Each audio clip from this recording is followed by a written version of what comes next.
On the part of the Senate, the joint session is called to order. On the part of the House of Representatives, the joint session is called to order. Please rise for the singing of the Philippine National Anthem to be led by Ms. Blessy May Abagat.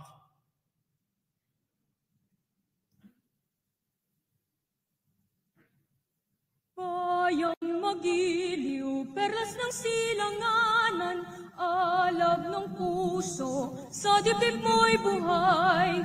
Lupang hinirang, duyan ka ng magiting, sa manlulupig, di ka pasisiin, sa dagat at bundok, sa simoy at sa langit mong bugha. May dilag ang tula at awit sa paglayang minamahal. Ang kislap ng watawat mo'y tagumpay na nagniningning. Ang bituin at araw niya kailan pa may di magdidilim. Lupa ng araw ng luwal at pagsinta may langit sa piling mo. Aming ligaya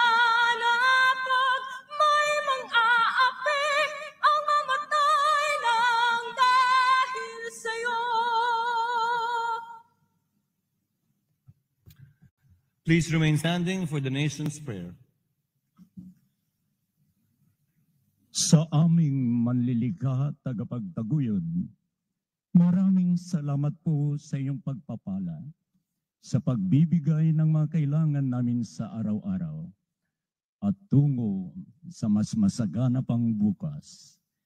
Salamat din po sa inyong paghahayag sa aming pamunuan at mamamayan ng mga dakilang pangitain at adhikain upang higit pang mapaunlad ang bansa para sa kapakanan ng lahat. Salamat po sa inyong matatapat na pagtuturo at pag-akay sa amin sa landas na pamamahala at ng pagkamamamayan sa pagharap at pananagumpay sa mga hamon at balakid sa aming mga pambansang halikain at sa pagtahak ng daan tungo sa katatagan, kapayapaan at katahimikan. Lalo na po ninyo kaming bigyan ng karunungan upang higit pang matuto sa mga aral na nakaraan. At maliwanagan ninyo ng diwa ang bawat hakbang namin sa landas ng pagkabayan at pagkabansa. Turuan niyo po kaming lalo pang magkaisa at magtulungan para sa ikatitibay ng lipunan at ng bansa, na higit pa naming lingapin at palusugin ang bayan. Pagpalain niyo po ang aming mga pinuno, mga tagapamahala, upang ang kanilang mga isip at pangitain, mga kilos, gawa at pagsisikap ay laging humantong sa paglilingkod na lalo pang matapat at mahusay. Gabayan niyo po ang kanilang panunungkulan upang lalo pang magbunga ng mga biyayang tuluyang nakararating at natatamasa ng lahat. Akayin niyo po kami sa daan at direksyon ng higit pang mulat, sangkot at responsableng pagkamamayan upang ang aming bawat galaw ay makatulong sa higit pang pag-aayos at pagpapaunlad ng bansa. Turuan niyo po kaming lahat na laging unahin ang kapakanan ng bayan ng kalahatan, higit sa interes na makasarili lamang. Turuan niyo po kaming higit pang lingapin ang kapwa mamamayan. Opo, turuan niyo po kaming pahalagahan ang bawat isa. At sa aming demokrasya, nawa po'y laging mangibabaw ang ikabubuti ng higit na marami at nawa po laging maghari ang kapayapaan. Nawa po sa aming pagpaparaanan, sa aming pagbibigayan, pagtutulungan at pagkakaisa ay maiahon at maiangat ang aming bayan tungo sa kinabukasan na higit po na aming pakikinabangan, mas mabuti, mas maganda, mas mapagkalinga sa lahat. Nawa rin po sa aming pagmamahalan sa isa't isa ay maluwalhati at mabigyan namin ng papuri ang iyong banal na pangalan.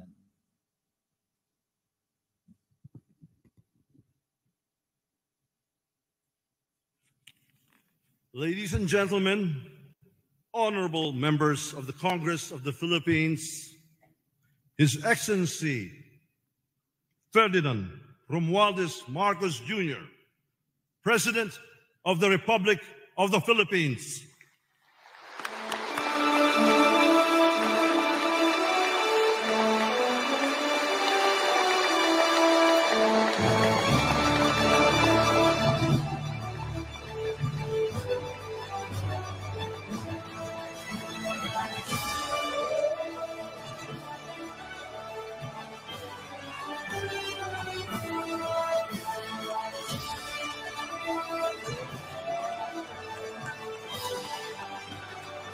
Thank you.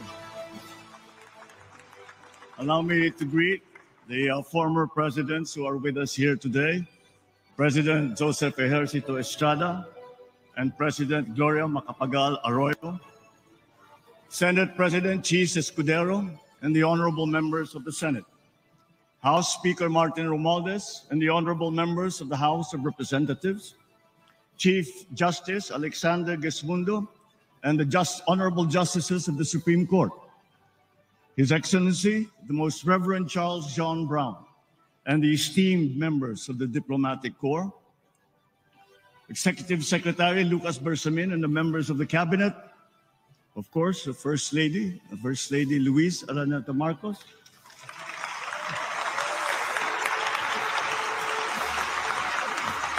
other distinguished guests, mga minamahal kong kababayan, magandang hapon po sa inyong lahat. The hard lesson of this last year has made it very clear that whatever current data proudly bannering our country as among the best performing in Asia means nothing to a Filipino who is confronted by the price of rice at 45 to 65 pesos per kilo. Bagamat maganda ang mga statistikang ito, wala itong kabuluhan sa ating kababayan na hinaharap ang realidad na mataas ang presyo ng mga bilihin, lalo na ang pagkain, lalo't higit ng bigas. Totoo, puwersa ng merkado sa ating bansa at maging sa buong daigdig ang siyang nagdidikta ng presyo. Bunso dito halimbawa ng giyera, problema sa supply at puwersa ng kalikasan tulad ng El Nino na naranasan din sa ibang bansa.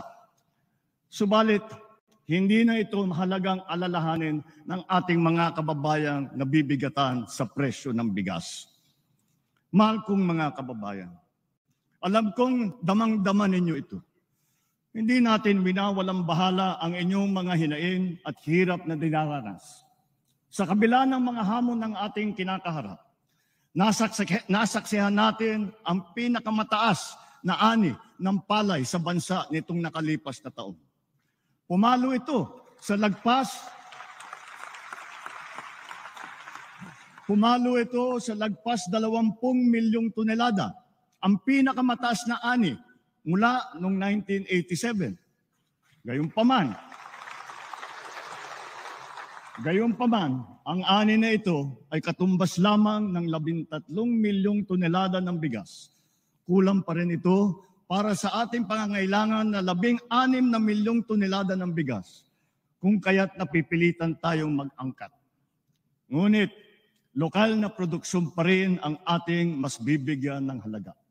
Kaya patuloy nating sinusuportahan ang sektor ng agrikultura upang mapabilis, mapadali at mapalakas ang produksyon mula sa pagpunla, pag-ani at paghuli hanggang sa pagbiyahe at pagbenta, upang maiwasan din ang pagkasira ng mga produkto. Nitong nakalipas na taon, higit 100 milyong kilo ng mga sari-saring binhi, suwi at pataba nang ipinamahagi sa mga magsasaka. Namigay rin ang pamahalaan ng mahigit 300,000 inahin upang ito ay maparami. Para naman sa mga mangingisda, Mahigit 500 milyong fingerlings at 3,000 mga bangka ang napamahagi. Nakakatulong din ang mga ginawa at inayos ng mga fish port at cold storage upang masuportahan ang kanilang industriya. Bukod pa sa mga ito, naroon din ang mga teknikal at pinansyal na tulong para sa dagdag na kaalaman sa mga makabagong pamamaraan at pagkukunan ng sapat na puhunan. Handa na rin ang pamahalaan na ilabas ang mga bakuna laban sa swine fever na magpapalakas sa mga alagang hayop at magbibigay ng garantiya sa mga magsasaka laban sa pagkalugi.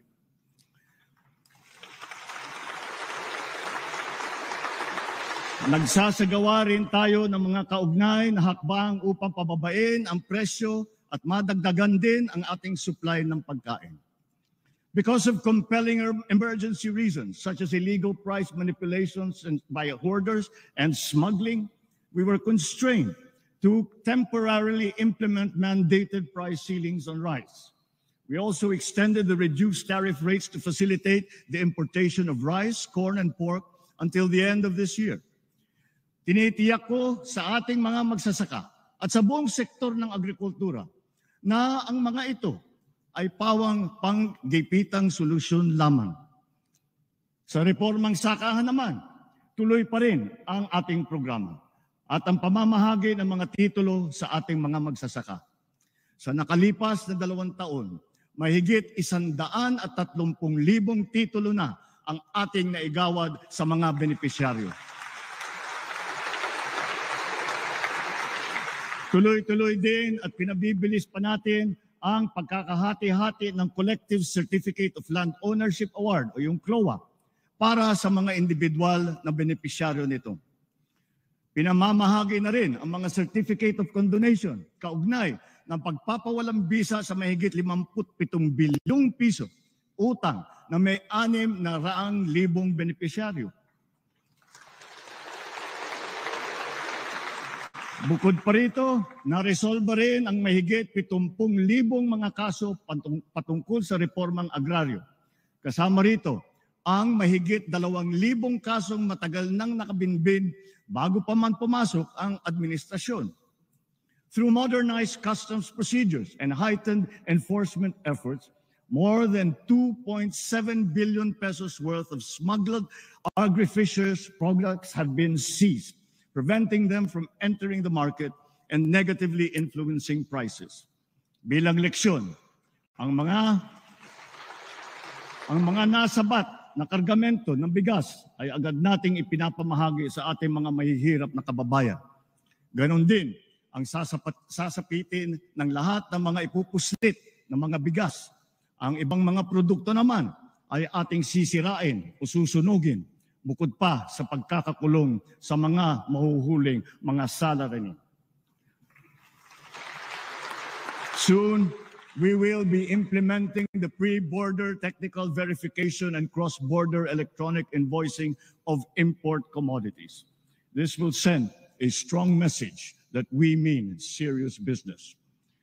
To reduce unnecessary business costs, local government units no longer collect fees and charges from motorists transporting goods and merchandise while passing through national roads.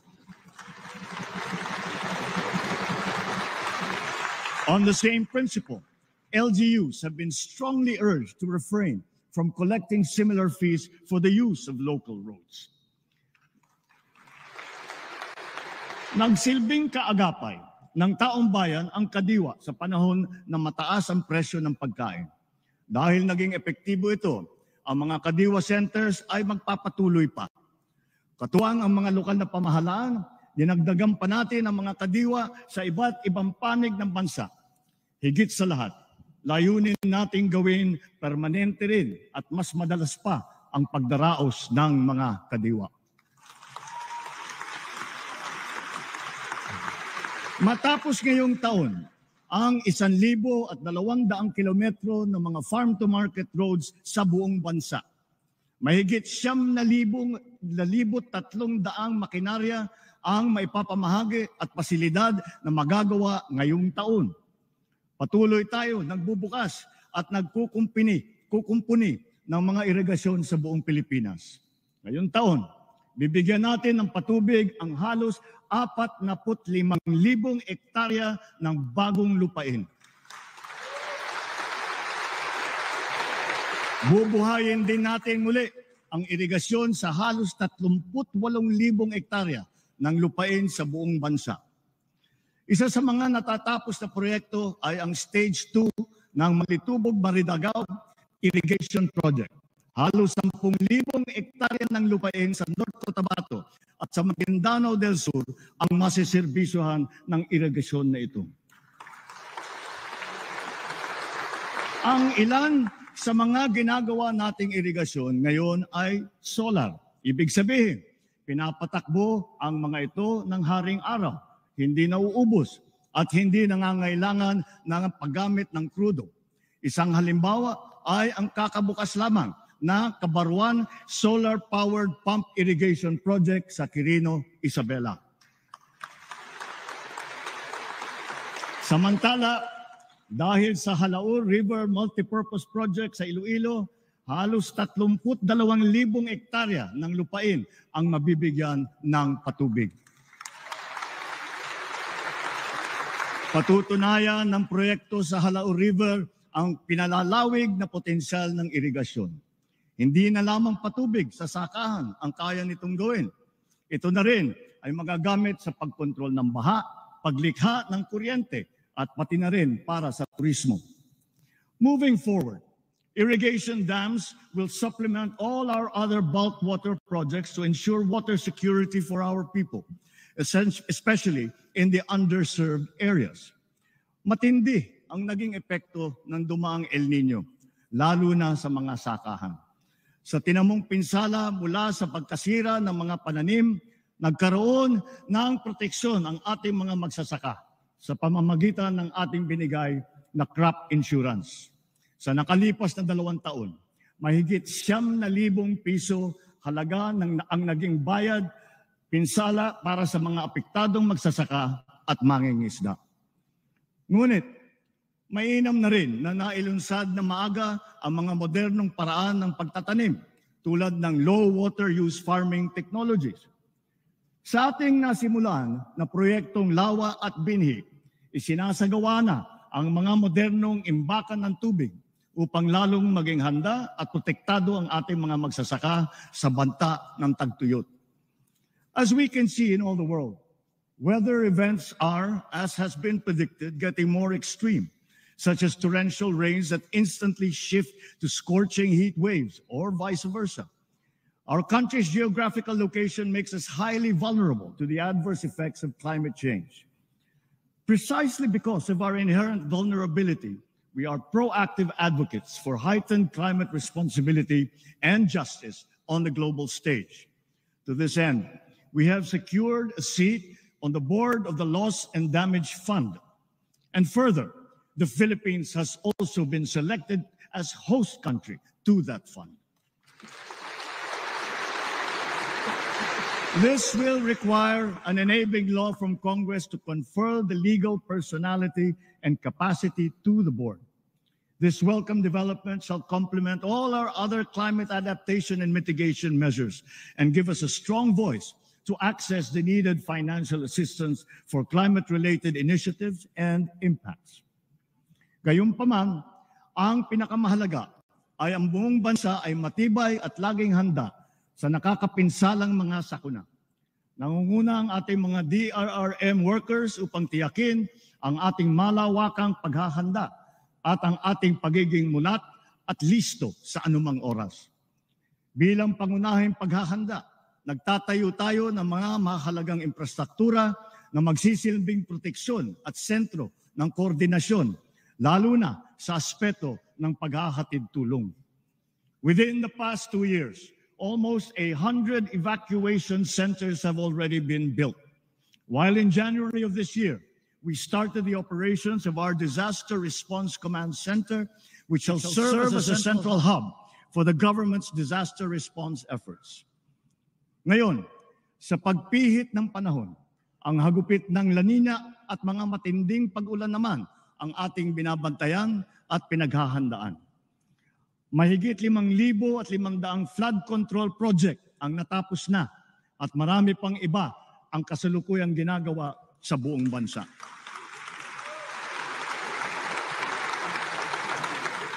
Isa na rito ay ang Flood Risk Management Project sa Cagayan de Oro River na magbibigay ng pangmatagalang proteksyon sa mahigit 600 ektarya ng lupa at 60,000 nating mga kababayan.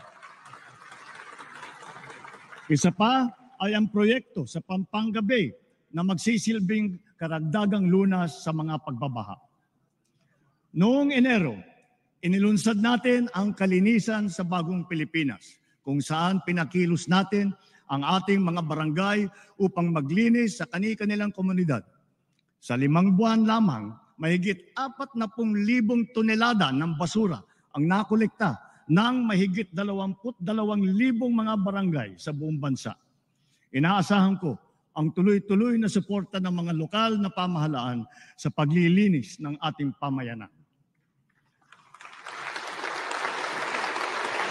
Bilang halimbawa rin dito sa Maynila, nagsimula na ang malawakang pagtutulungan upang bigyang buhay muli ang Ilog Pasig.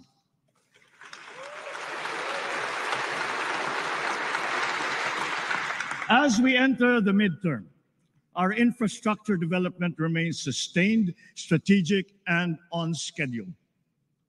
Aside from agriculture and disaster risk, our other vital sectors and pillars such as education, health, energy, low-cost housing, transport, information technology, they all stand to benefit from our aggressive infrastructure development as befitting our upper middle income economic target. With the results that we have seen 2 years into this administration, we can claim that despite challenges, we are steadily progressing towards our targets in the medium term. Our power and internet services are continuously being upgraded in both capacity and connectivity. Sa ating free Wi-Fi program, halos 10 milyong unique user devices ang nakikinabang sa libreng internet sa mahigit 13,000 lugar sa buong Pilipinas. Nasasagap ito sa marami nating mga paaralan at mga malalayo at liblib na mga po. Patuloy pa ang ating pinaparami ng mga libreng Wi-Fi sa buong bansa. As part of our nationwide internet infrastructure development, Phase 1 of the National Fiber Backbone has been completed and operationalized. Phase 2 and 3 have already begun early this year and shall be completed by 2026. This fiber backbone will give us sufficient capacity in terms of bandwidth. As of 2022, only 77% or 20.6 million households were connected to the internet. This is much too low. Together with our private sector partners, we will efficiently harness the concept of common towers to provide connectivity to Filipinos who are at the far end of the last mile. Expect full government support to ensure the successful completion of this critical project, including policy reforms and streamlined processes. Bigger and faster IT infrastructures require stronger and more impervious cyber defense. Our recently launched National Cybersecurity Plan lays down the blueprint for us to safeguard our systems against cyber attacks. With this said, I have directed the agencies concerned to ensure that the speed and quality of our IT development always mirrors the pace and trajectory of our economic aspirations. As energy projects get completed and new investments pour into this sector, we expect our nation's power supply to increase at a steady pace to meet our growing demand in the next few years. Nonetheless, we are continuously diagnosing and urgently addressing power shortages, as well as the systemic causes of blackouts in unserved and underserved areas. Nireremedyohan natin ang pangangailangan ng mga lugar na wala pang kuryente at madalas ma-brownout sa pamamagitan ng microgrid at off-grid systems at mga missionary small power utilities na sinusuportahan pa rin ng solar. Running through Bataan, Pampanga, and Bulacan, the newly inaugurated Mariveles Hermosa San Jose transmission line will further strengthen the reliability of the Luzon power grid. In the Visayas, all stages of the Cebu-Negros Panay Backbone Project have likewise been completed. This project shall serve to stabilize the power situation in Western and Central Visayas and avert recurrences of power outages experienced in the past. Dahil sa proyektong ito, naiwasan ang blackout sa Panay Island noong Abril hanggang Hunyo sa kabila ng yellow at red alert sa region. And just last week, the Dumanhog-Corelia line of the Cebu-Bohol Interconnection Project was energized, enabling the transfer of power between Cebu and Bohol. With these systems currently operating at capacity, these major power lines shall contribute to the efficient power exchanges not only between Luzon and the Visayas, but also involving Mindanao. Energy sharing and transfers between, among, and within the three island groups have now been made possible with the energization last January of the Mindanao-Visayas interconnection.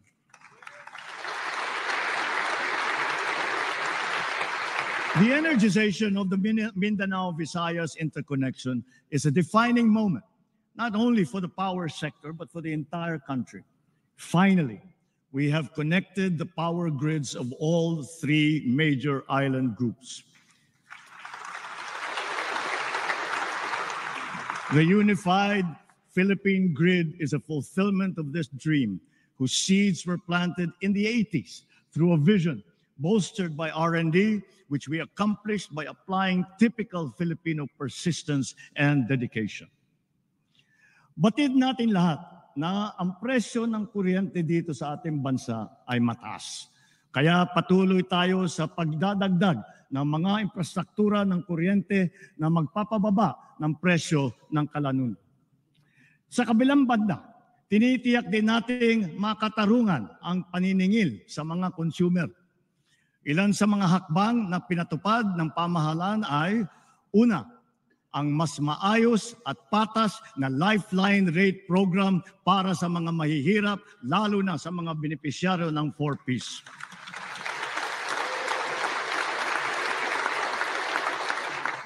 Pangalawa, ang naging pangsamantalang pagsuspindi ng fit-all tariff sa ating electric bill. Pangatlo, ang anti-bill shock program. At pang-apat, ang naging pagsuspindi ng wholesale electricity spot market noong panahon na nag-red alert sa Luzon at Visayas grid. At ang panghuli, mga refund at pagpapatanggal ng mga sobrang singil sa consumer tulad ng franchise fee.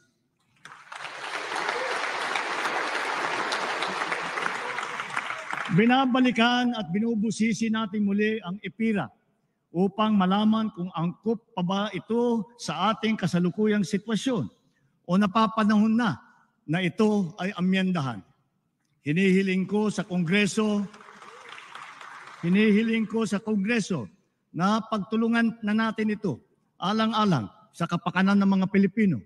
Sa taas ng presyo ng kuryente sa bansa, nahihirapan hindi lamang ang mga negosyante kung hindi lalo na ang taong bayan.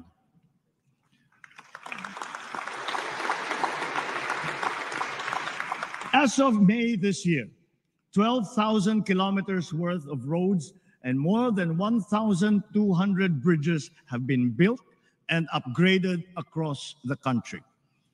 Of note, we have provided a budget to upgrade 367 bridges and almost 1,600 kilometers of road along our country's longest thoroughfare, the Maharlika Highway from Luzon all the way to Mindanao. Moreover, significant segments of major expressways which are part of the Luzon Spine Expressway network have now been opened to the public. The SLEX connector and the Plaridel bypass will be fully completed by the end of this year.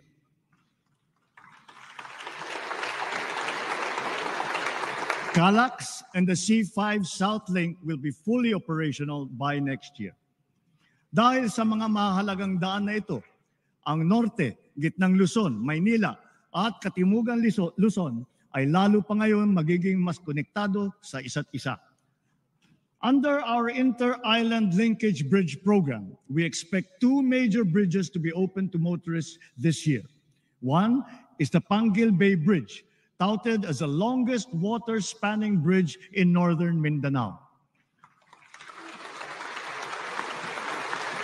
This bridge will connect Lanao del Norte to Misamis Occidental. The other is the Gicam Bridge in Zamboanga, Sibugay, which shall connect the Olutanga the island to the mainland of Mindanao. In addition, travel to and from Clark Airport is now much faster and more convenient, with the inauguration of the 20-kilometer airport New Clark City Access Road in Pampanga.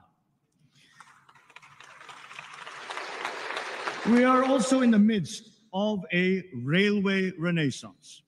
The Metro Manila Subway Project has logged significant accomplishments in its tunneling works. Sa puntong ito, katumbas na ng 3 hanggang 6 na palapag ang lalim na nahukay at tuloy-tuloy na umuusad sa susunod na istasyon. Other railway projects such as the MRT-7 and the North-South Commuter Railway are likewise progressing. We will make sure that the right-of-way issues are resolved in the most equitable, efficient, and expeditious manner so that these will not get in the way of our infrastructure development. Bilang bahagi ng LRT-1 Cavite Extension Project, ang ruta ng LRT Line 1 sa Metro Manila ay madadagdagan mula sa Baclaran hanggang Sucat. Bubuksan ito sa publiko sa loob ng taong ito. At sa ilang taon, aabot na ang linya na ito hanggang Bacoor. Nagdagdag din tayo ng 76 na bago at modernong mga tren sa LRT-1 upang mas dumami, bumilis at maging mas komportable ang biyahe ng mga pasahero.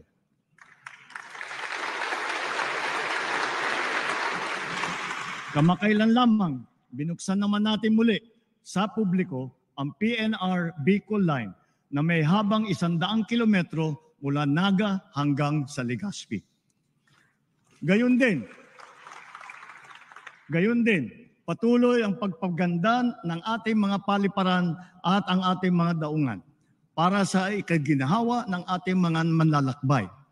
Unang-una na rito ang paliparan ng Maynila. Sa pangangasiwa ng pribadong sektor, inaasahang gaganda ang itsura at serbisyo nito sa mga susunod na taon.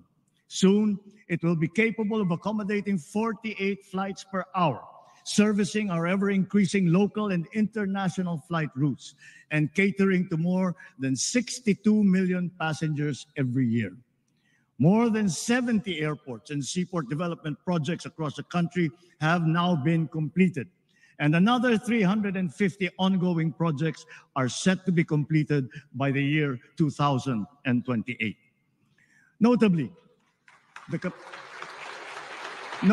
the capacities of the passenger terminal buildings of the General Santos Airport and the Bicol International Airport have been expanded by 300 and 500%, now catering to 2,000 and 1,600 passengers respectively. Meanwhile, the Batangas Port PTB, our popular marine gateway to Mimaropa, the Visayas, and to Mindanao, can now accommodate 8,000 travelers at any given time. Thanks to Congress, the public-private partnership as a crucial funding mechanism for big-ticket projects is now institutionalized by the force of law.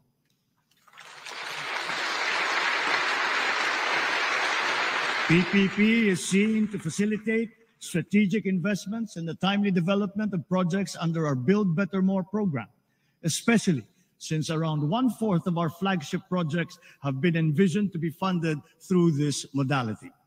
As a perfect example, the NAIA PPP will go down in our history, not only as among the largest and fastest approved PPPs, but one that has set the bar in terms of openness, transparency, and competitiveness of the process. Through this partnership, Our foremost aerial gateway is now primed for a revitalization.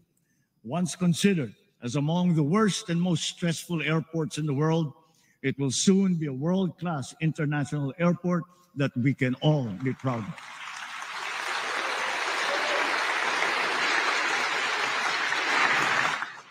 But even before that, the UP-PGH Cancer Center is the first PPP to be approved in this administration. Together with the Philippine Cancer Center of the DOH, which broke ground last March, these two specialty hospitals will soon join our nation's fight against cancer. These centers will be a godsend to the more than 400,000 Filipinos who are afflicted with this deadly disease. Habang ang mga modernong ospital na ito ay ginagawa pa, patuloy tayo sa pagdadagdag at pagpapataas ng kalidad ng ating mga ospital at mga specialty center. Binuksan na natin sa publiko ang mahigit 20 bagong urgent care and ambulatory service o mga bukas centers sa iba't ibang lugar sa bansa. Intended to decongest public hospitals, these centers shall provide competent ambulatory care, most especially to the poor and to the disadvantaged, for health conditions that do not require hospital admission. Katuwang din natin ang lokal na pamahalaan sa mga tinatayo natin mga tawag na super health centers. Sa tulong ng mga LGU, malalagyan natin ng sapat na mga doktor at nurse ang mga ito at madadagdagan pa natin sa mga susunod na taon. Layunin natin na sa lalong madaling panahon, lahat ng lalawigan natin ay may sapat na mga center o pasilidad na may kakayahang makapagbigay ng pangunahing serbisyong medikal para sa ating mga mamamayan. Samantala, titiyakin natin na ang bawat isang probinsya ay mabibigyan ng mobile clinic upang ang laboratory exam at ilang pang pangunahing serbisyo medikal ay mapapalapit natin sa ating mga kababayan. Sa PhilHealth naman, dinamihan na ang klase ng generic na gamot na kasama sa benepisyo para sa mga outpatient. Mula sa 21 generic na gamot, ay 53 na. May mga bagong gamot para sa alta presyon at meron na rin para sa nerve pain at sa epileptic seizures.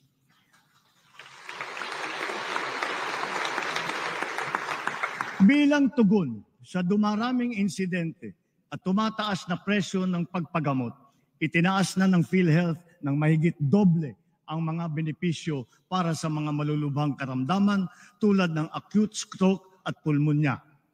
Ang limit na ngayon para sa mga kondisyon na ito ay itinaas na hanggang 76,000 piso at 70,000 piso. Upang mapaigting pa ang paglaban natin sa cancer, tinaasan ng PhilHealth ng mahigit 1,000% ang benepisyo para sa pagpagamot ng breast cancer. Ang dating limit na 100,000 piso, ngayon ay ginawa na nating 1.4 million pesos.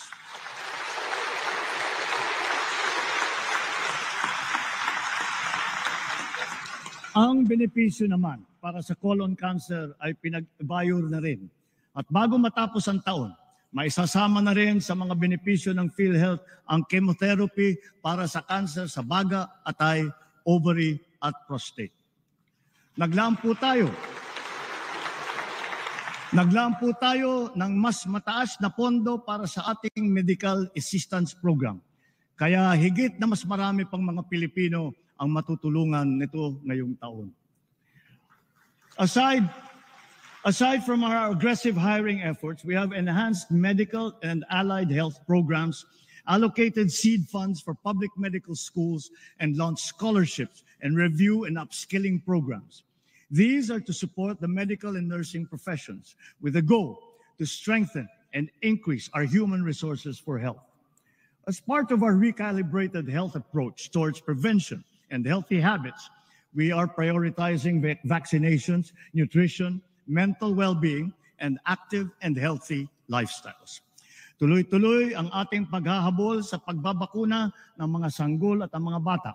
lalo na sa Region 6 at sa BARM, kung saan kulang pa sa kalahati ang nababakunahan.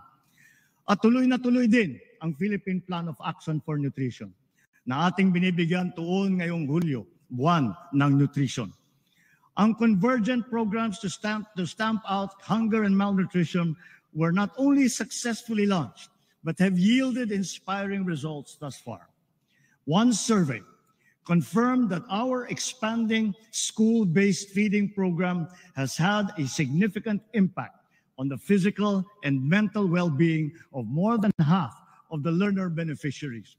Therefore, we will continue to further enhance these feeding programs in our schools and daycare centers.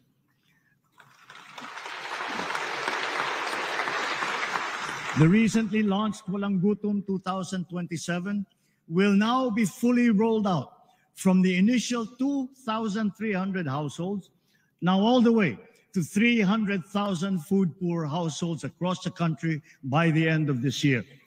But the program will go on until we feed the 1 million most food-poor families by 2027. An important component of our strategies to address malnutrition shall be the program for the first 1,000 days, or the first 2 years of a child's life. To ensure the health and nutrition of children 0 to 2 years old from the poorest families, we have proposed in the 2025 budget a new grant under the Pantawid Pamilyang Pilipino program for this purpose. Sa pamamagitan nito, ang isang buntis o ang isang ina na benepisyaryo ng 4Ps ay mabibigyan ng karagdagang tulong pinansyal na laan para sa kanya at sa kanyang anak.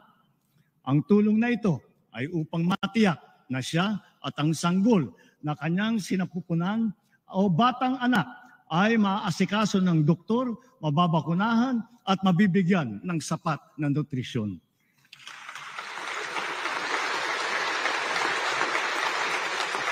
Closely related to these, the DOST has been continuously undertaking scientific research to develop nutritious food and drinks, which can be integrated into the government's feeding program.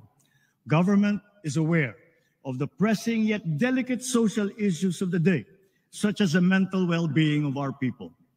The DOH has launched its comprehensive mental health plan and ensured sufficient supply of medications.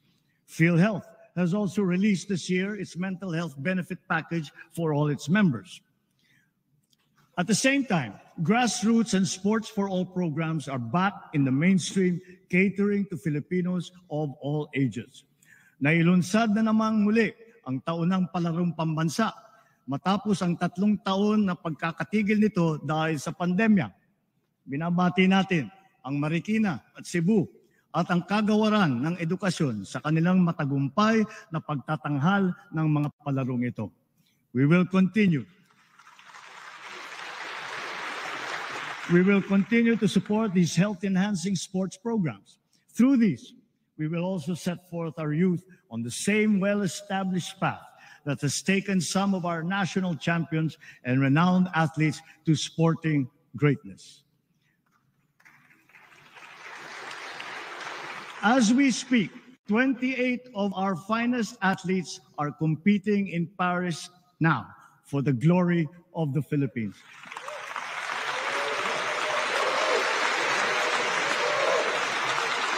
Let us wish them well and the best of luck. Sa larangan naman ng edukasyon, investing in our own people is not only a fundamental moral imperative for us, but an economic one as well. In its report, the World Bank revealed that our promising economic growth is largely attributable to our people. The great bulk of the country's wealth is being created by the skill, the industry, and the resourcefulness of all Filipinos. Ngunit, sadyang marami pang ibubuga ang Pinoy. We must harness the totality of the Filipinos' potential. Thus, for consecutive years, we have prioritized an increase in budget for the inclusive development of Filipinos, not just in food, nutrition, and health, but even more so in education and training. Recent assessments have revealed the poor reality that more than half of our grades 6, 10, and 12 students have failed to reach the ideal proficiency levels, faring low in information literacy, problem solving, and critical thinking skills. Therefore, our National Learning Recovery Program must proceed without the slightest disruption, especially in basic education. Our system of education must be strategically calibrated to make sure that our youth are not only taught to become literate, but it has also consciously developed them into problem solvers and into critical thinkers, hungry for success, ready for the future. Similarly, as we relentlessly address the classroom gap, the digital gap must also be bridged with equal intensity. We are working towards the day when all students will be equipped with computers, smart TVs, essential programs, digital books, and once again, access to reliable power and the internet. Digitalization and solar-powered electricity must now become the standard features in our schools and in our classrooms. Simply put, this is educational reform through technology. The perennial problems surrounding textbooks shall be resolved. The production of instructional materials, especially textbooks, which are up-to-date and error-free, must be ensured. The whole process, from approval of manuscript to procurement, all the way to distribution, will be cut short from its present 3 years to just 1 year.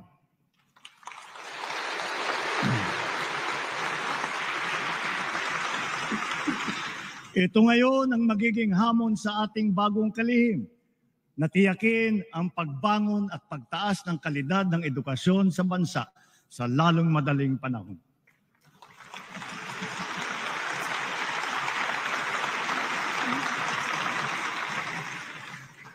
Clearly, of course, the quality of our education rests on the quality of our teachers. Every classroom that we build will be but an empty and lifeless structure without its moving force, the teacher. But our teachers are not just perfunctory figures in our schools. They are the very foundation of our educational system. And so, as we build and upgrade schools, so too must we uplift and upskill our teachers, whose competence and trademark Filipino patience, determination, and compassion will be at the core of our national learning recovery. Dinagdagan natin ang mga empleyado ng hahalili sa mga guro upang magampanan ang mga sari-saring gawain sa paaralan. Sa gayon, ang ating mga guro ay makakatutok ng mabuti sa kanilang propesyon na pagtuturo. Katuwang ang Kongreso na isabatas na ang Kabalikat sa Pagtuturo Act. Ito'y magbibigay sa mga guro ng nasa pampublikong paaralan ng taunang teaching allowance para pambili ng mga kagamitan sa pagtuturo at mga kaugnay na gastusin.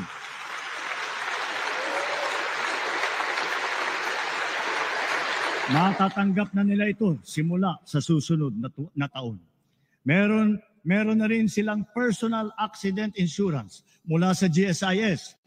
Makakapaghatid din ng dagdag na ginhawa ang special hardship allowance para sa mga karagdagang public school teacher na masasaklaw nito na nakakaranas ng matinding hirap at panganib sa kanilang araw-araw na pagtatrabaho.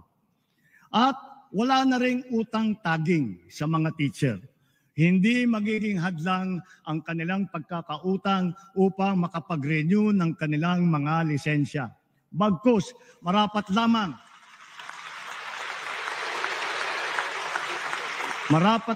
na sila ay payagan pa rin makapagturo nang sila ay makapaghanap buhay at merong kinikita. Of equal significance, we have allocated funds to finally implement the expanded career progression system for our public school teachers. This will promote professional development and career advancement within their ranks. This expanded system lays out two major career paths for our teachers to pursue: the teaching and the school administration tracks, each of which shall have ample career growth opportunities. With this system in place, we will accelerate the career growth of teachers. Sa sistemang ito, wala ng public school teacher ang magre-retire na teacher 1 lamang.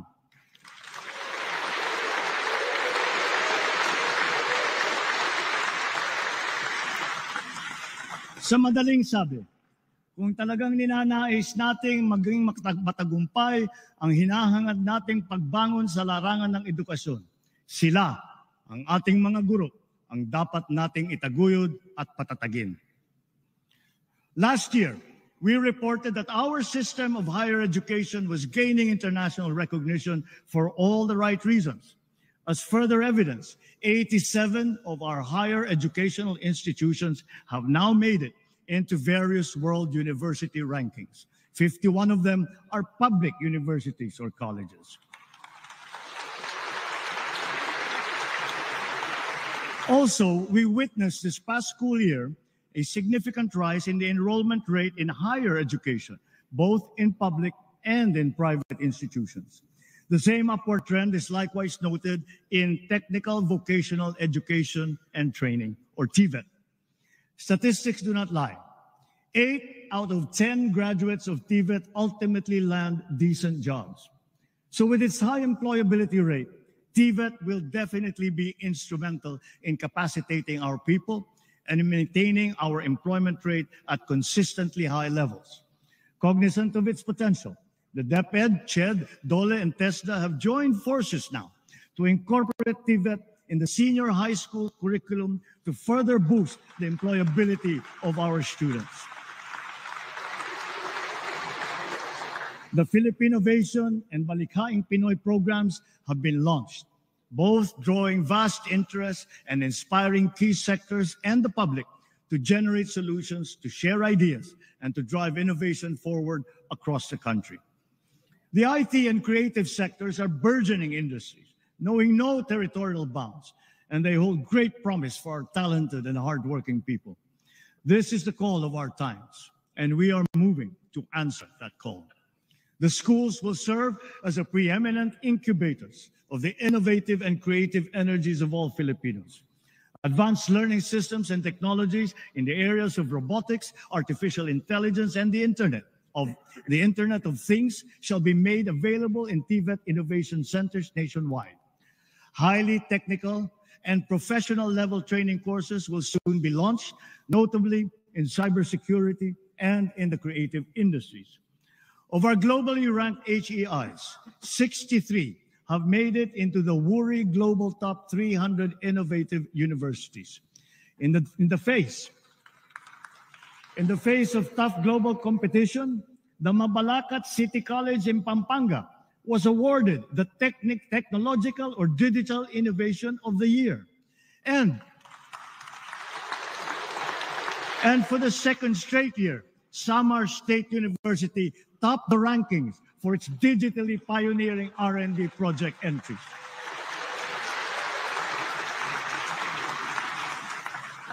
Relevant scholarships and R&D grants will continue to be available, aligned with our agenda to foster startups. To commercialize and mass-produce R&D outputs, crucial support, such as intellectual property rights enforcement and venture financing, have been put into place. We are also building essential infrastructure and linkages to support the ethical development of artificial intelligence systems for high-impact practical applications. Since the nation's foray into space technology, our satellites in space have generated more than 51,000 maps, images, and spaceborne data for various purposes. These now provide us with vital information that guides our country's stratagems and decision-making in agricultural development, urban planning, and environmental management, including the strengthening of our maritime domain awareness, to name but a few examples. Along with these discoveries, we are likewise in awe of our countrymen who have carved out their niche as pioneering space scientists and engineers in this emergent field, in collaboration with local space technology companies that provide an additional impetus. As we speak, 16 of our space engineers are in the United Kingdom, resuming work on the development of the Multispectral Unit for Land Assessment, or the MULA satellite. Once completed, the MULA satellite will be our largest Earth observation satellite to be launched into space so far.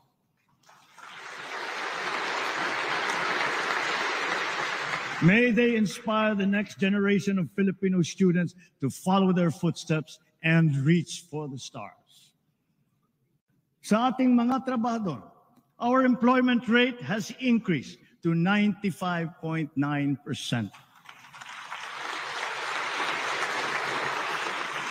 We also saw a significant increase in high-quality jobs. Underemployment, too, has decreased from 11.7% in May of 2023 to 9.9% today. This is our lowest number since 2005. Notably, we also saw an increase in middle-skilled employment, wage and salaried employment, and full-time jobs. Magagandang balita pa rin ang mga ito sa kabila ng nararanasang mataas na presyo ng pagkain. Bukod sa paglikha ng trabaho, pinalalakas din natin ang kakayahan ng ating mga mamamayan, lalo na sa panahon ng kanilang kagipitan. Our adaptive and responsive social protection programs assist our countrymen in times of dire need, reaching those in geographically isolated and disadvantaged areas. More importantly, these programs seek to develop their productive potential and bridge their capacities towards self-sufficiency. With a noble aim of breaking the cycle of poverty across the country, the Pantawid Pamilya Program, the Pantawid Pamilyang Pilipino Program has not only consistently accomplished its annual targets, it has also proven its efficacy over the years. Mula nung nakaraang SONA, mahigit 420,000 pamilya ang nag-graduate sa programa. Ibig sabihin, sa tulong ng 4Ps, mas gumanda na ang kanilang kalagayan at kakayahang makipagsapalaran sa laban ng buhay. Sa katunayan, mahigit 4,000 graduate ng 4Ps ay nasa hanay na ngayon ng mga lisensyadong guro. At hindi lamang yun, 35 sa mga top-notcher ng sari-saring mga board exam na idinaos nitong nakalipas na 2 taon ay nagmula sa mga pamilya na benepisyaryo ng 4Ps. Ilan sa kanila ay si Teacher Kane Jevy Cervantes ng Davao Oriental na nakakuha ng number 1 sa licensure examination for professional teachers. Isa rin si Engineer Alexis Alegado na nanguna sa Civil Engineering Board exam noong Abril ng nakalipas na taon.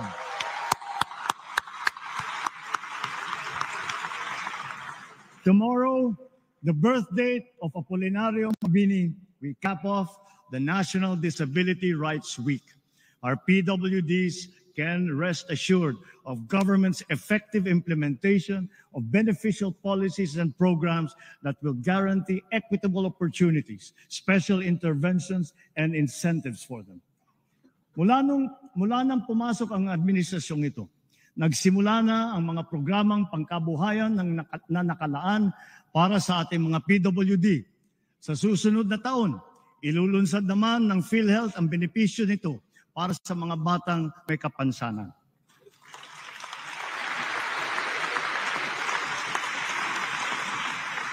Halos dinoble na rin ang diskwento na ibinibigay sa mga PWD at sa mga senior citizen na tulad ninyo para sa mga basic necessities at prime commodities.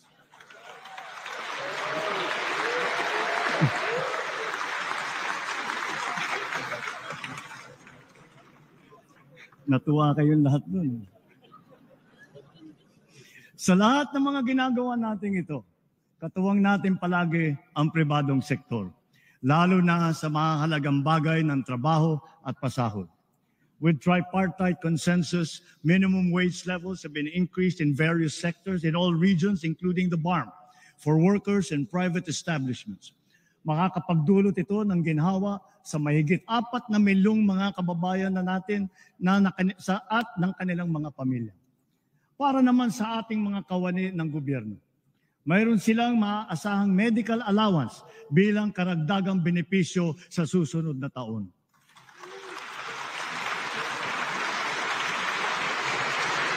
At hindi lamang iyon, meron ding napipintong aumento sa sweldo na makukuha nila sa 4 na tranche. Naglaan na po tayo ng pondo para dito simula sa taong ito at sa mga susunod na taon.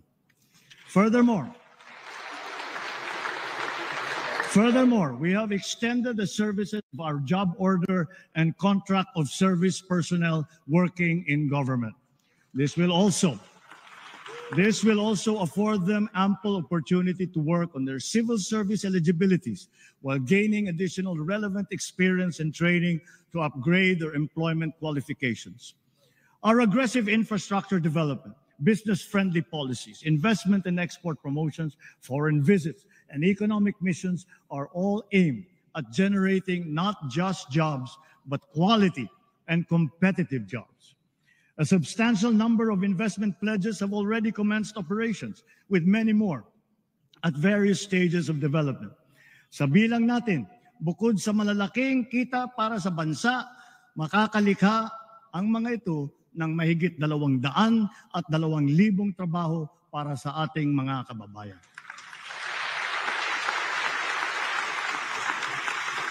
The rationalized incentive scheme under the CREATE Act has also made possible the generation of investments amounting to more than 1 trillion pesos and more than 100,000 new jobs.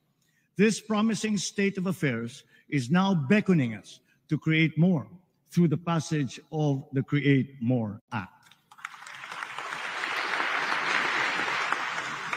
Conscious efforts to improve the ease of doing business and delivering government services through digitalization, integration, and streamlining of processes have produced their intended multiplier effects. Cost savings from operations have translated to higher revenues and to more speedy transactions. These have effectively addressed the fragmented, overlapping, and time-consuming procedures that have hindered optimal productivity by government. Attributable to these transformative reforms, government services are becoming more efficient. More and more systems are now digital and cashless, assimilating individuals, MSMEs, even agricultural workers. These have expedited transactions and commercial exchanges and promoted the convenience of all parties concerned. Ang Paling QR ay isa sa mga programang unti-unting lumalakas, ang hatak sa publiko at dumarami ang gumagamit. Bolstering our Cybercrime Prevention Act, the recently passed Anti-Financial Account Scamming Act will further protect the public by heightening the responsibility and security systems of banks and financial institutions and imposing high criminal liabilities on social engineering schemes and money mules.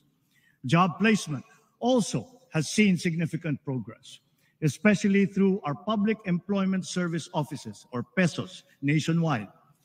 PESOs have harnessed IT capabilities and improved labor industry coordination. Collectively, they boast a job placement success rate of 98%.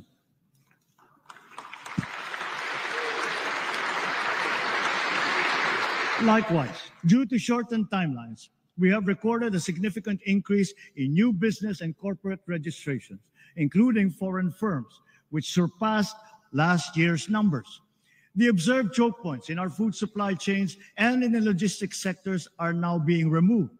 And at the same time, the identified gaps are being filled in to make them efficient, interconnected, and seamless, saving precious time and cost. The approval of energy projects is moving towards complete virtual integration of its required procedures. The expedited processing of our infrastructure flagship projects under the Build Better More program shall also follow suit. Our digital infrastructure was substantially strengthened courtesy of common towers that more than tripled in number since last year, owing to streamlining of permitting requirements. Air transport and tourism have been made more convenient because of the shift to paperless immigration and customs forms, thanks to the e-travel system. And soon, the piloted e-gates will be standard fixtures at airports to further facilitate ease of mobility during departures and arrivals. And with all this said, the implementation of the Philippine e-visa will be next in our digital transformation agenda.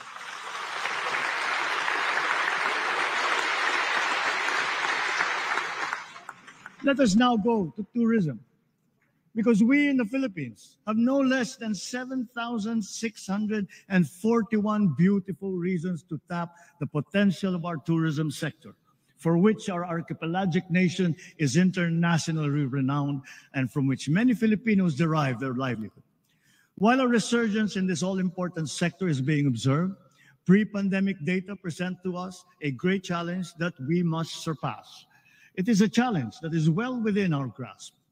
Our infrastructure and digital reforms to development of tourism sites and the enhancement of the overall tourist experience are all calculated to boost the productivity of the tourism sector. While doing so, we shall interpose the wholesome and hospitable Filipino brand in all the key tourism touchpoints, from tourist arrival all the way to departure. But the tourism challenge has already evolved and now requires a multifaceted strategy. The focus now is on experiential tourism. Food, culture, heritage, the arts, education, halal, Islamic traditions, dive, cruise, farm and ecotourism, even sports, have now become potent subjects and products of a nation's tourism. This is an imperative, and that we must elevate and expand our understanding of the one town, one product, or OTOP concept. It must not inhibit, but rather it must inspire. We must not rest content to have just one. Rather, we must seek the optimal number of high-quality products and services, which at the same time showcase our community's distinctive history, traditions, and talents. Filipino creativity and ingenuity will enliven and unlock the as yet untapped potential of these new facets of Philippine tourism. Sa ating mga OFW, ayon sa datos ng Bangko Sentral, mahigit 37 bilyong dolyar ang naipasok sa bansa ng ating mga OFW noong nakalipas na taon.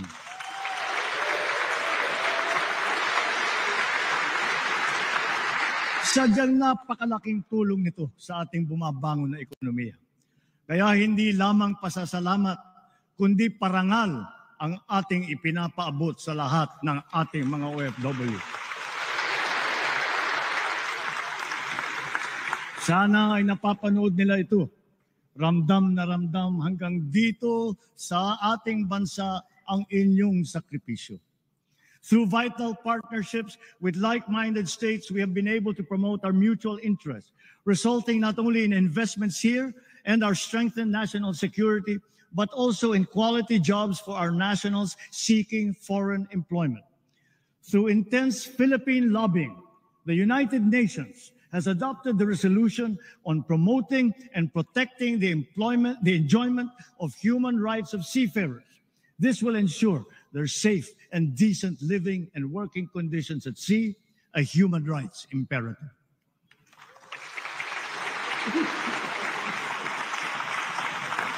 Patuloy ang ating pagtulong sa mga OFW. Hindi ito natatapos sa kanilang paglisan sa bansa. Karagdagang mga espesyal na pasilidad at serbisyo ang ating binuksan para sa kanila, tulad ng OFW Lounge sa NAIA at Seafarers Hub sa Maynila. Ang mga OFW natin na naapektuhan ng sari-saring mga kaguluhan tulad sa Israel, sa Gaza, sa Sudan, Lebanon at Yemen ay natulungan natin at naiuwi ng ligtas sa bansa.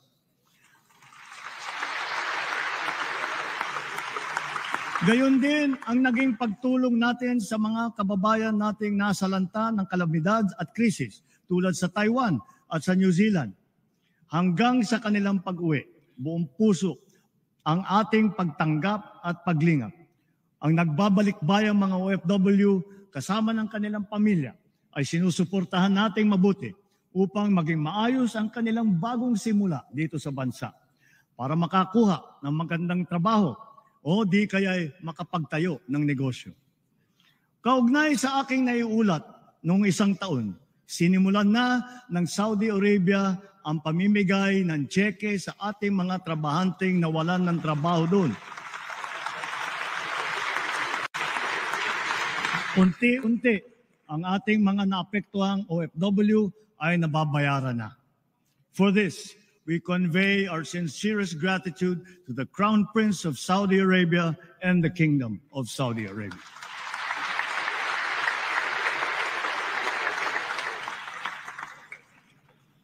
Lessons from history and current events teach us that peace and order is an essential ingredient of genuine prosperity and social development.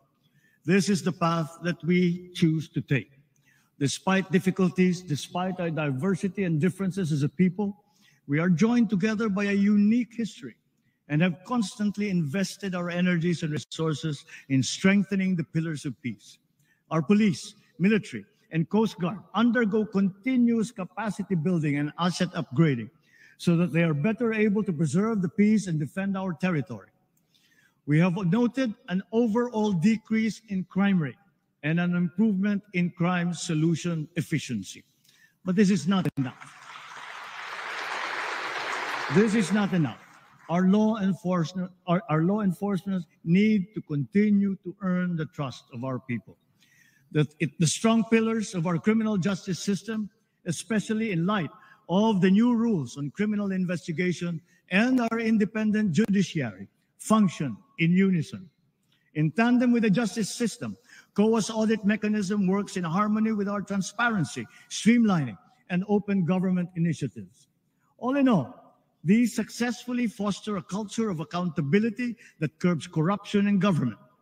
With the newly enacted Republic Act number 12009 that I signed just last Saturday, government procurement will be modern and innovative, more streamlined and efficient, and truly at par with global best practices. We sincerely thank Congress for its timely and decisive action in amending the 20-year-old law. We have come a long way in our quest for a lasting and inclusive peace. No guerrilla fronts remain active across our country today. Only 7 weakened groups remain to be dismantled, and they are the subject of focused operations. But along with the assertion of government might, we also offer peace, community development, and reintegration programs for those who have returned to the fold of the law. Through a comprehensive and transformative approach, we have rebuilt not only lives, but also conflict-affected communities. The implementation of peace agreements is now in its concluding phase.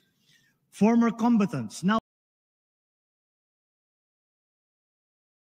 Some of our former rebels are now absorbed into the AFP, serving in the defense of the Republic, while others are now part of the PNP BARM. Government will honor and fully comply with its remaining deliverables and commitments under these agreements.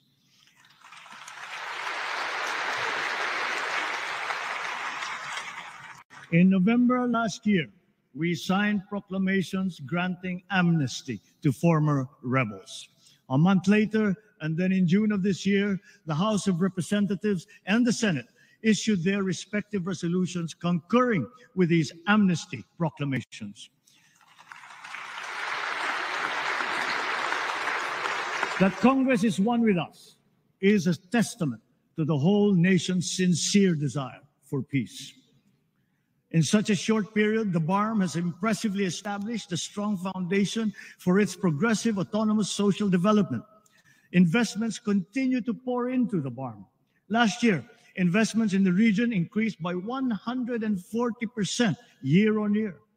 The improved peace and order situation, good governance, not to mention high hopes and confidence amongst its people, all contribute to the reasons why BARM's poverty index has significantly decreased since 2018.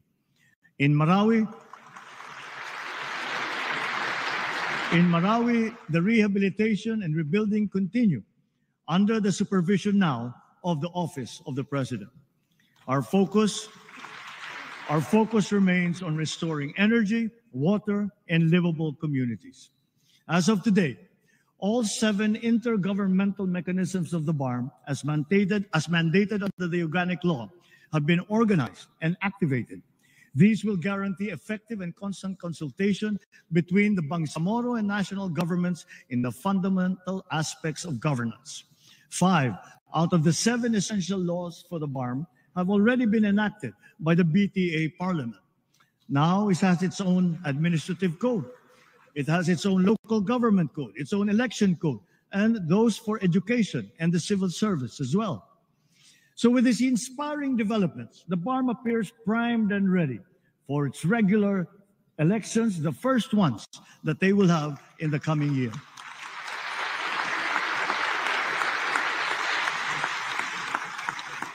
On the fight against dangerous drugs, our bloodless war on dangerous drugs adheres and will continue to adhere to the established 8 E's of an effective anti-illegal drug strategy.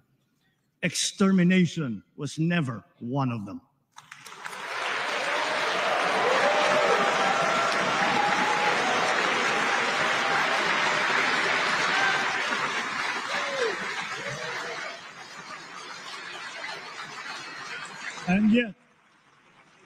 And yet, in more than 71,500 operations, it has resulted in the seizure of more than 44 billion pesos worth of illegal drugs and the arrest of more than 97,000 drug personalities.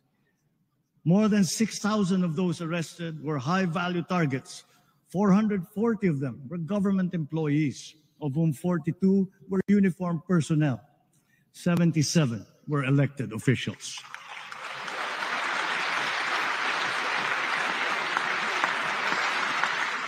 So to further paralyze their operations, dirty money and assets worth more than 500 million pesos have been frozen and preserved. With strong case buildup and efficient prosecution, the drug conviction rate is at a high of 79%.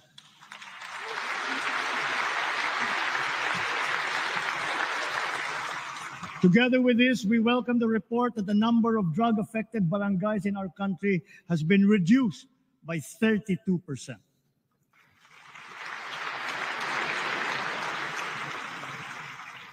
In our international relations, we have faced challenges to our territorial sovereignty, and we will assert our rights and interests in the same fair and pacific way that we have always done.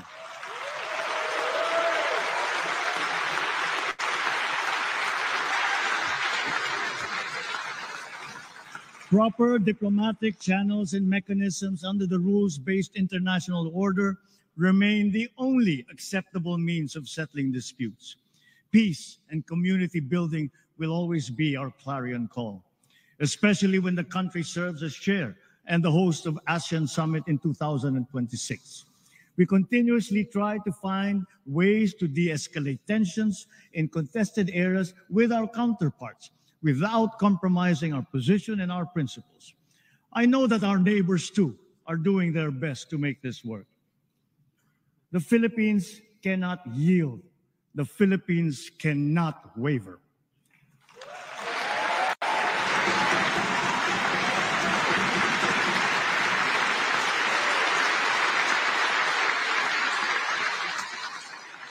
We are now more conscious as a people and strategic in heightening our aerial and maritime domain awareness. We are continuing to strengthen our defensive posture, both through developing self-reliance and through partnerships with like-minded states. Ang West Philippine Sea ay hindi katang-isip natin lamang. Ito ay atin. Ito ay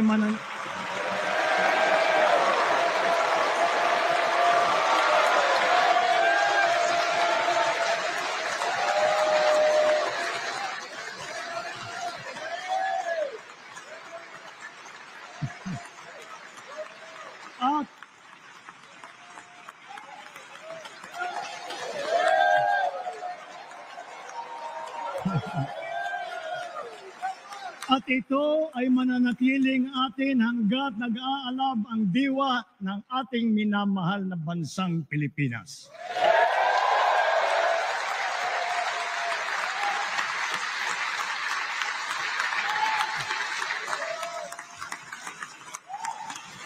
Pagtitibayin at palalaguin natin ang kamalayan at kaalaman ng buong bansa at titiyakin na maipapasa natin ito sa kabataan at ating susunod na mga salinlahi. Laws on our maritime zones and archipelagic sea lanes make sure that this intergenerational mandate, this duty, will firmly take root in the hearts and minds of all our people. Sa buong sandatang lakas, sa Coast Guard, sa ating mga mangingisda sa West Philippine Sea. Tagapin po ninyo ang taus-pusong pasasalamat ng buong bansa dahil sa inyong ginagawang pagmamatyag at sakripisyo.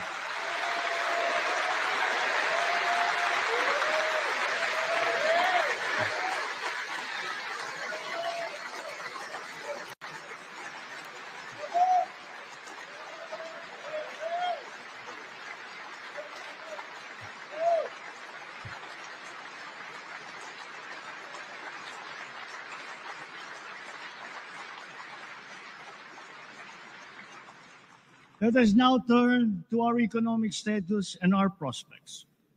In spite of headwinds that we have faced, we have stayed the course.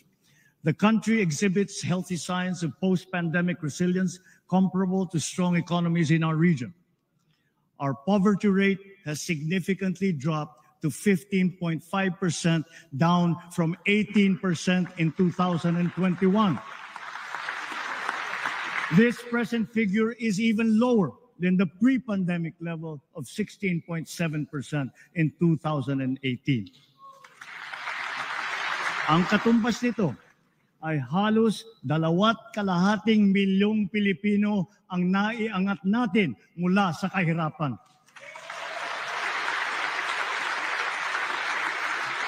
Kasabay nito, nabawasan ng lagpas 1,700,000 ang bilang ng mga Pilipinong walang sapat na pambili ng pagkain. Patuloy natin pagsisikapan na marami pa tayong maiaahon mula sa kahirapan. To sustain the country's economic gains, we are promoting investment-led growth. We have set in motion policies and programs to create an environment conducive for business to thrive, like reforms in the capital markets and implementation of green lanes. As a result, we have green lanes certified, around 100 projects with a total investment of about 3 trillion pesos across the sectors of renewable energy, digital infrastructure, food security, and manufacturing. The Philippine financial system remains robust and resilient. Tax and non-tax revenue collection has also become more efficient in pace with our rejuvenated economy. Notably, for the past 2 years, our GOCCs have remitted dividends to the national government with a combined tally exceeding their contributions in 2022.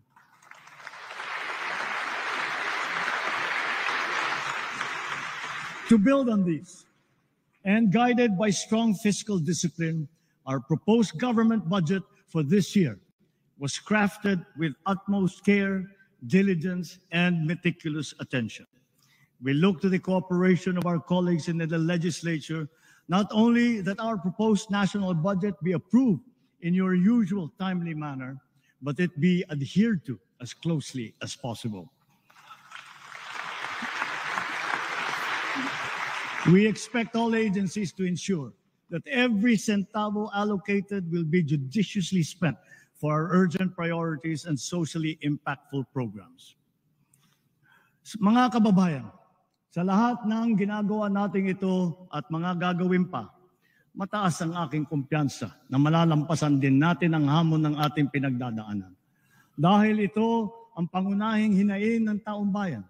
Hindi tayo titigil sa paglalaban sa kahirapan at sa paghahanap ng lunas upang maibalik sa normal ang presyo ng bilihin, lalo na ang bigas. At ngayon po, naririnig po namin ang malakas na sigaw ng taong bayan laban sa mga pogo. Disguising as legitimate entities, their operations have ventured into illicit areas furthest from gaming, such as financial scamming, money laundering, prostitution, human trafficking, kidnapping, brutal torture, even murder. The grave abuse and disrespect to our system of laws must stop. Kailangan nang itigil ang panggulo nito sa ating lipunan at paglalapastangan sa ating bansa.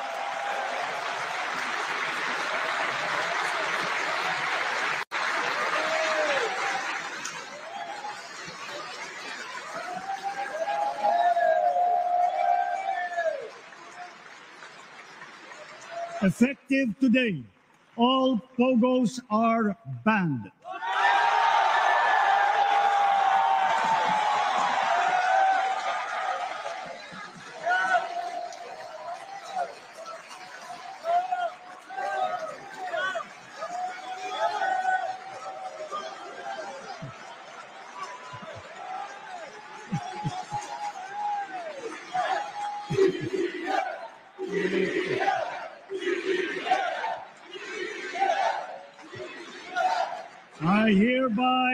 I hereby instruct PAGCOR to wind down and cease the operations of pogos by the end of the year. The DOLE, in coordination with our economic managers, shall use the time between now and then to find new jobs for our countrymen who will be displaced.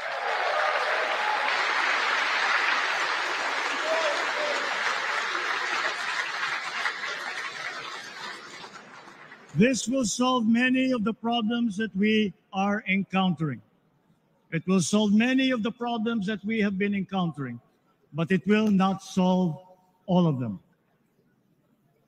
To solve all the problems that we have been suffering under, all officials, law enforcers, workers in government, and most of all, the citizenry, must always be vigilant, principled, and think of the health of the nation. So, ladies and gentlemen, let me end by recalling the words of a great man. Let not anyone pacify his conscience by the delusion that he can do no harm if he takes no part and forms no opinion. Bad men need nothing more to compass their ends than that good men should look on and do nothing. He is not a good man.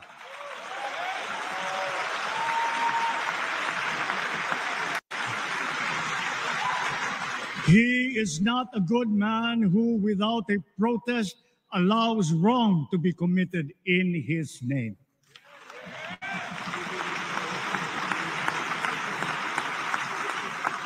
Mga minamahal kong kababayan, lagi po nating labanan ang mali at ang masama. Lagi po nating ipaglaban ang tama at ang mabuti. Lagi po nating mahalin ang Pilipinas. Lagi po nating mahalin ang Pilipino. Mabuhay po kayo at mabuhay ang bagong Pilipinas. Maraming salamat po.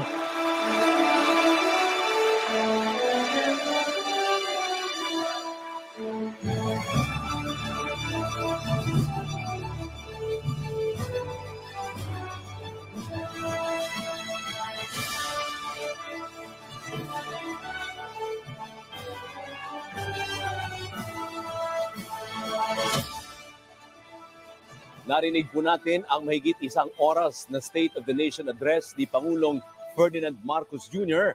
at tinutuong nga po ang kutob ng karamihan na meron siyang sasabihin sa Pogo at tinapos na ng Pangulong Marcos sa operasyon ng Pogo simula sa araw na ito.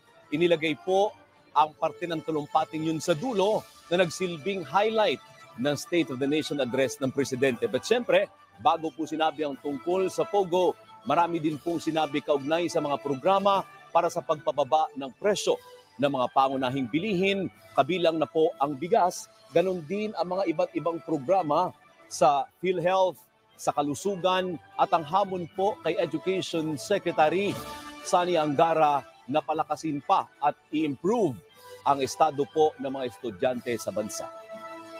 Sa mga kapamilya nating nakatutok po sa A to Z, dito po nagtatapos ang aming special coverage ng State of the Nation Address 2024. Susunod na po ang balitang A to Z. Pero tuloy-tuloy pa rin po ang ABS-CBN special coverage. Mga kapamilya, patuloy niyo pong subaybayan ang mga pinakahuling updates sa SONA at iba pang nagbabagang balita sa TV Patrol Express ng 5:30 p.m. at sa TV Patrol mamayang alas 6:30 ng gabi. Sa ngayon po ay ang Presidente ay kinukumusta at kinongratulate ng iba't ibang opisyal dahil sa kanyang matagumpay. Hindi naman umabot ng 1 oras at kalahati ang kanyang SONA, almost 1 hour and 30 minutes. At na-highlight naman po, ang pinaka-highlight kung ako'y tatanungin ay yung pagpapatigil po ng Pogo. I think bago ang kanyang talumpati, may mga nagsasabi na meron siyang sasabihin sa Pogo at meron nga po. Kasi dun sa umpisa sa kanyang pahayag, parang wala namang masyadong na-highlight dahil karamihan po sa sinabi niya ay talagang nangyayari na. Kagaya sa issue ng irigasyon, sa issue ng agrikultura, kumbaga existing na ng mga programa, ang pinakahihintay ng sambayan ng Pilipino ay kung ano ang sasabihin ng presidente kaugnay sa issue ng West Philippine Sea at sa issue ng Pogo. Ako po si Alvinal Chico. Sa ngalan ng buong puwersa ng ABS-CBN News, maraming salamat sa inyong pagtutok sa aming coverage ng State of the Nation Address 2024.